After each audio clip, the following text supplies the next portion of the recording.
So Arsenal 3, Liverpool 1. Only their second defeat of the season. A massive, massive victory for us, because if we had lost today, Jez, that would have been the title race dead and buried. And it looked like they were the team that had already been dead and buried in that first half of Liverpool, didn't it? Because it looked like they were either 10, 12, 15 points clear and didn't care less, or whether they were already out of a title race. The way they were playing, maybe that was down to how we played, because other than the first 20 seconds where Jota got straight clean through off a long ball, other than that, they only really had that Gakpo chance, and that was good defending from us. But it was all Arsenal in that first half, and we should have had at least one more goal in that first half. But then, when you don't take your chances, Jez, a bozo happens. William Saliba. I've seen a lot of people blaming the goalkeeper. For me, not really. I'll get your thoughts on that in a second. Right on half time, you just got to get rid of the ball for me. Second half, they come out after getting that equaliser, and they could have had 2 or 3 goals in that first 5, 6, 7 minutes. And then after that, they had a bozo moment. Cheers, Alisson and Van Dijk.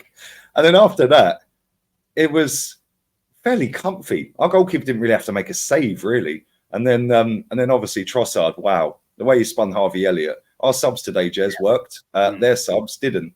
But talk to me, mate. Make sure you follow Arsenal History and More. Subscribe to Jez. It'll be in the title if I can get it in.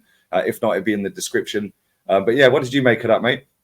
Well, I must admit, I called it a 1-1 before the game started last week, whenever. Yeah, great result at the end of the day. We're back in it. The only statement I'm going to make here, Man City have got 2 games in hand. If they go on to win every game for the rest of the season, and we do as well, they'll win it by 2 points. Sad. So we got to hope they slip up. But I mean, what a result! Great result. I love beating Liverpool. They're a fantastic team, fantastic manager. They just didn't turn up today. Or was it the fact we were just the better team and Arteta had them buzzing? Because I think, and we'll show it in the player ratings, I think to a man, we were superb. There's one, Saliba, bit of a stupid moment there. He should have just hooked that straight out for a throw-in, and it would have been half-time. And I don't think it's sensible to try and block a player like that. And the goalkeeper comes out, hesitates, and the Liverpool player gets in between. I mean, let's put it right. It hits Gabriel's hand. So if it hadn't gone in, it'd been a penalty anyway. Would have been a penalty, yeah. So you can't knock it too much. I'm not going to beat him up over it. It happens. Alisson made a major cock up, which is probably worse. Which is unlike him, out of character for him, because he's arguably the best keeper in the league with Ederson, isn't he? In fact, he probably is better than Ederson in terms of shot saving and stuff like that. Ederson's better with his feet, I'd imagine, but yeah, very uncharacteristic. And Van Dijk as well. I mean, he's been superb this season, and then again, a lack of communication from 2 really experienced players that have been there, won everything. But Martinelli never scored an easier goal. And that came at the right time as well, because we were under the cosh. Even though they weren't peppering shots at our keeper, they were dominating in terms of possession and getting the ball in the box, and we were defending well. But you just sensed that the goal was going to come at some point, and then bang, that happens. And then all of a sudden, that took the wind out of their sails, man. Yeah, I mean, I was quite surprised how Liverpool were in the first half. We started with great positivity, and that's, I think, was a key. We put Liverpool straight on their back foot, and lovely throw out from Raya, to start that goal off. Havertz, come on, what can you say there? He just lacks confidence, I think. Thank goodness that Saka was there to finish it off, because otherwise he would today be getting so much grief. But lovely control because the ball was bouncing. Saka got it under control, slotted it, brilliant, fantastic. Apart from that, not too sure really what Saka did a lot more, but fair play to the guy. Sadly, he went off injured. I hope it's nothing serious. But the only question I'm going to put to you, it's the same substitutions again. I mean, personally, I've been saying this, you've been saying it, a lot of people have been saying it. Stick Martinelli in the, he does score the goal, right? He's buzzing. Yeah, he hooked it. Hooked him for Trossard. It's the same old, and that's one thing I criticise Arteta for. What I'd have done, I'd have taken off Havertz, put Martinelli in the middle, and stuck Trossard out on the left like he did. But I'd have kept Martinelli on, man, because the guy was. I think we all would have done the same. Like when that board came up and it had number 11 on it. Yeah, I mean, fair play to Martinelli. I never like seeing a player happy they're being subbed. No. Yeah, because to me that tells me they're not serious. Yeah, so the fact that he was so pissed off he was coming off, I was like, so you should be. You've just scored a goal. Yeah, albeit it's a tap-in, you still got to score it. Yeah, but to take him off. But I think today, like Jurgen Klopp's subs normally work. Today his subs were horrific. Like he took Trent off. I have no idea why. Yeah, and then he brought Robertson on, who did nothing. Harvey Elliott, who did nothing. He brought on Darwin Núñez, who did nothing. Yeah, and then Trossard got the killer goal. So I suppose he's justified. It's probably the first time for a while his subs have actually worked, Arteta. But I think the reason he kept 29 on, I said this to Kenny and on the watch along. First 75 minutes, I thought he was poor. But then after that, after we've gone 2-1 up, and they're like, and then we weren't pressing them, we were just sitting back and containing. Yeah, and just saying, well, break us down then.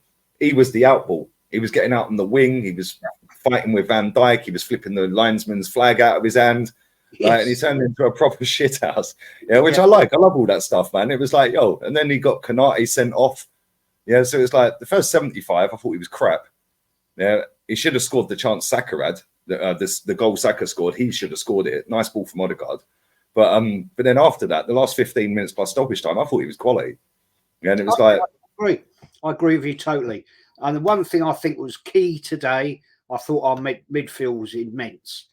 Odegaard turned up for that game, as you quite rightly say. Lovely little out, pass out from the outside of his right foot. Beautiful, straight down. Yeah, you can't ask for better than that. And Jorginho, I thought, probably the best game I've personally seen him play for Arsenal. He played well. I thought I think he got man of the match, didn't he? Yeah, I think he did. Yeah. And I just thought he was class today. He was commanding. He was a bit of a bully, which I like to see. That's what we need from a midfield. Rice, I thought, was bang on. He was insane today, man. He was working so hard, that guy. He was here, there, and bloody everywhere. I can't really fault anybody. I won't lie. I think that was one of our best performances of the season without it being... It was frustrating, very frustrating at times, because there was times in that second half where we just take too many touches, Jez. Yes. Yeah, and it's like we've got chances. Like Saka so frustrated me today. Yeah, like he gets in the box. There was one in the first half. He's in the box, and there's 3 defenders on the left of him, and he's facing the goal. Drop your shoulder to the right and whip a shot across goal, because then you've got the players running in, 29 and Martinelli running in. Odegaard will be there for a rebound. Instead, he takes a touch and goes into the 3 players. Yeah. It's like, mate, what are you? Then he lays it off to Odegaard and underside. In the second half, he done it again. Laid it off to Odegaard, and then Odegaard should have just hit it first time with his left. Instead, he kept the ball, spun around in a circle, passed it back to him, and then he lost the ball, and then Reece got... mate, it's just so frustrating because we've won the game, fantastic, but on other occasions, we're not going to win games because of that. Yeah, and that is why I don't think we'll win the league. Yeah, and that is why I don't think Liverpool win the league. They're not clinical enough either. Like, yes, they've got Salah out. He's not there at the minute. They got Endo and a few others. Szoboszlai didn't play today, but they are not clinical enough. Yeah, Diaz was poor. Jota, I didn't even know was on the pitch. No, yeah, and he played the whole game. Good and he terrorizes us, didn't he? Didn't see him. Apart from the first 20 seconds, he was crap. And it's like, that is why they won't win the league. That is why we won't win the league, because if Erling Haaland gets the chance that Gakpo had in that first half, that's a goal. And if he gets the chance to Jota had in the first 20 seconds, that's a goal. He gets the Saka header, that's a goal. That's the difference. If he gets the Odegaard one that Saka laid off, and that's De Bruyne, it's in the back of the net. And that is the difference. You've got to take these chances. Today, listen, we're not moaning people before you start crying in the comments. Yeah, we're just saying, like, no, you have to be a bit more clinical. And that game swung on that Alisson and Van Dijk mistake, because at that point, it was only looking like there was only going to be one winner in that game, and it weren't us. So big up to Alisson. We will drink to that. Big up to Van Dijk. And we're going to do player ratings shortly, people. I'll just go on, mate. Go on. I'm positive about Saka, the fact he had 3 men on him gave Odegaard more room, and he was in the game a lot more. You know, he played all right today. I think he played great today. Yeah, he normally in big games, man, he disappears, but he didn't today. Fair play. No, I think that. Listen, I can't criticize any of them. Like, I can criticize Saliba for that goal. Other than that, like Kivior done a little bit of stupidness when he came on. I'm not convinced by him at all. No, but it wasn't stuff that you're thinking, oh wow, he's going to get sent off here. Yes, he got booked, but it weren't like you're on a knife edge thinking, oh my god, he's definitely getting a red here. Yeah, but yeah, we're that are reflecting player ratings. Yeah, big up. Make sure you follow Jez's channel, sub to Jez's channel, Arsenal History and More. If I can squeeze it in the title, I will. If not, then it'll be in the description. And then we're going to do player ratings. Going to do Matty's fan cam. Then we're going to do player ratings. So go and check out Kenny's fan cam outside the ground. He's buzzing. And check out my fan cam as well. Also, Lee Reacts. I'm doing a watch along in 35 minutes, people. We're out of here. Laters.